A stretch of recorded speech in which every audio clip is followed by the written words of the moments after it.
Hi guys, this is Jordan with Motion Array, and welcome to our 6th video of our Ultimate Premiere Pro Basics course. We just finished going over how to work with audio in Premiere Pro.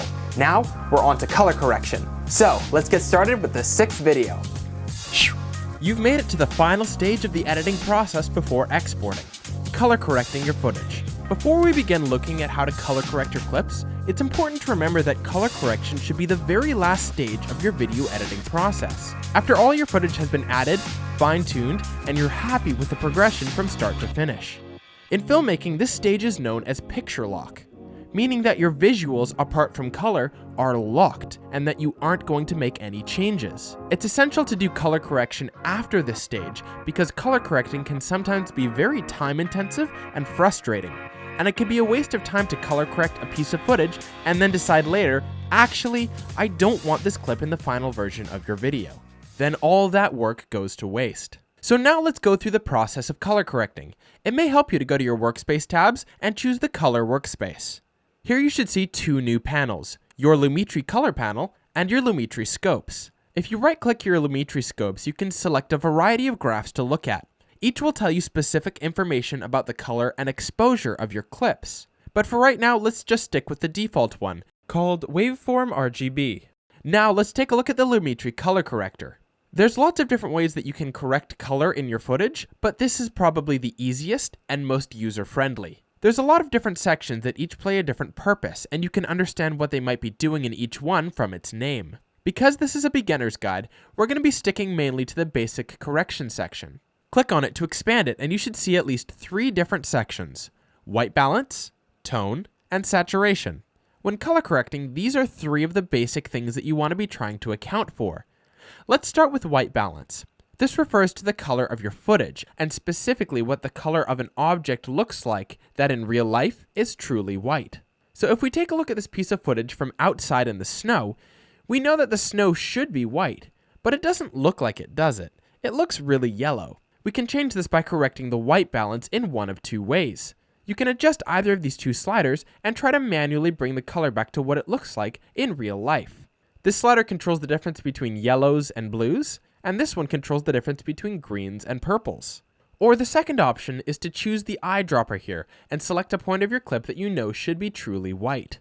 So let's select a point here, and Premiere has automatically corrected it for us. It may or may not get it spot on, so feel free to use this as a starting point and to make smaller adjustments from there. Next is the tone section. Here's where you can increase or decrease the brightness of different elements of your clip.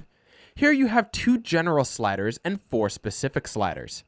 Exposure will control the overall brightness of your clip, and contrast will control how dramatic the difference is between the bright and dark parts of your image.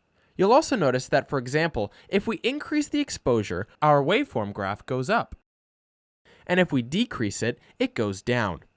This graph shows you the spread of color throughout your shot.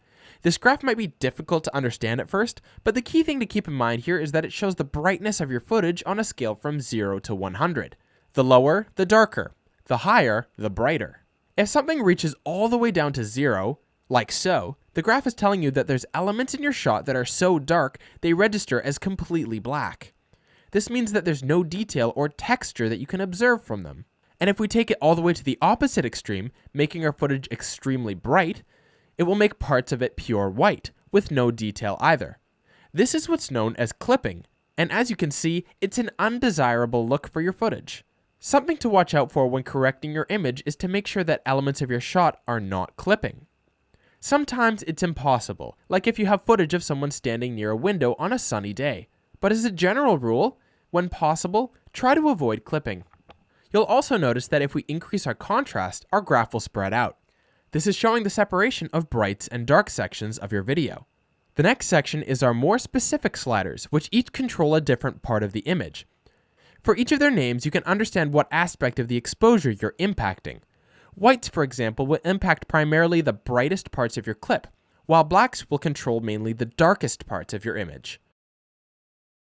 Highlight and shadow work in a similarly contrasting way, only coming closer together towards the medium exposed sections of your shot.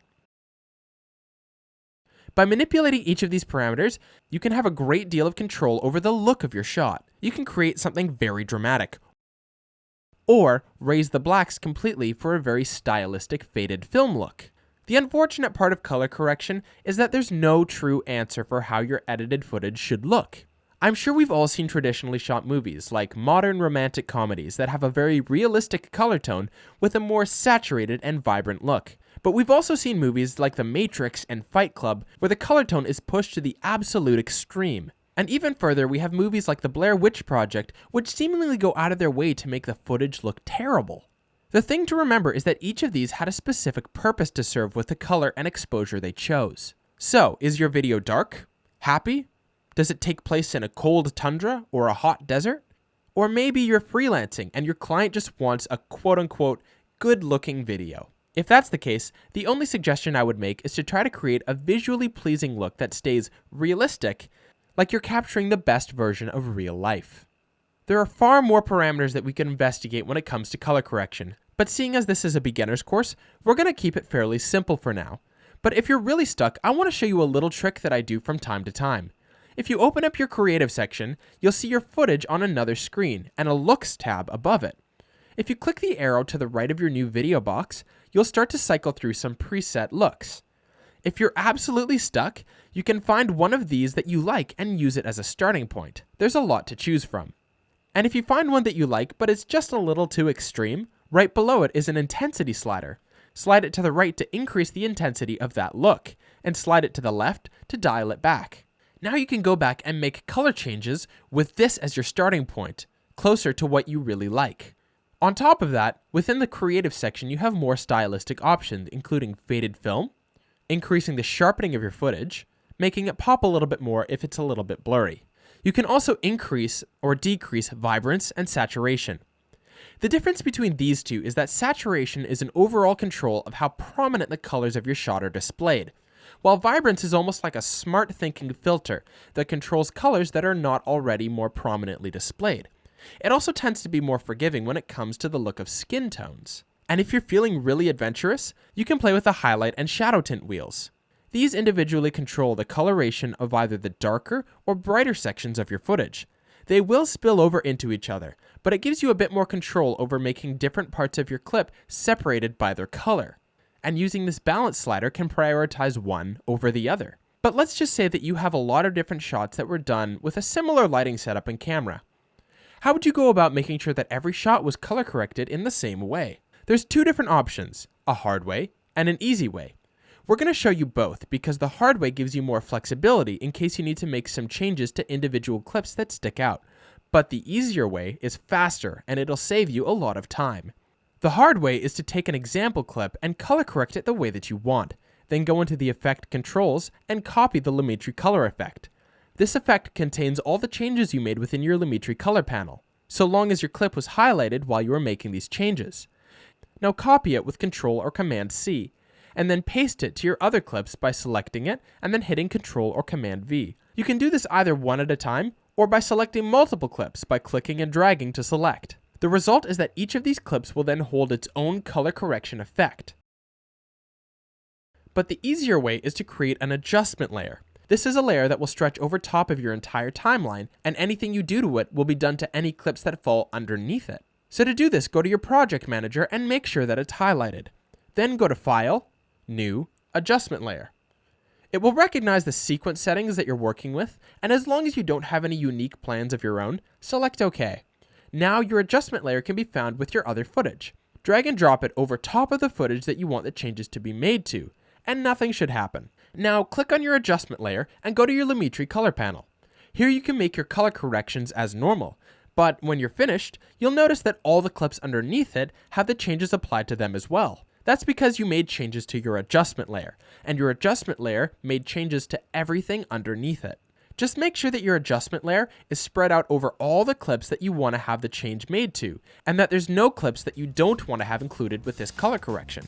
And guys, that's a very basic look at how to color correct your footage inside of Premiere Pro. In the next video, we're going to wrap things up by looking at our final stages and how to export our videos.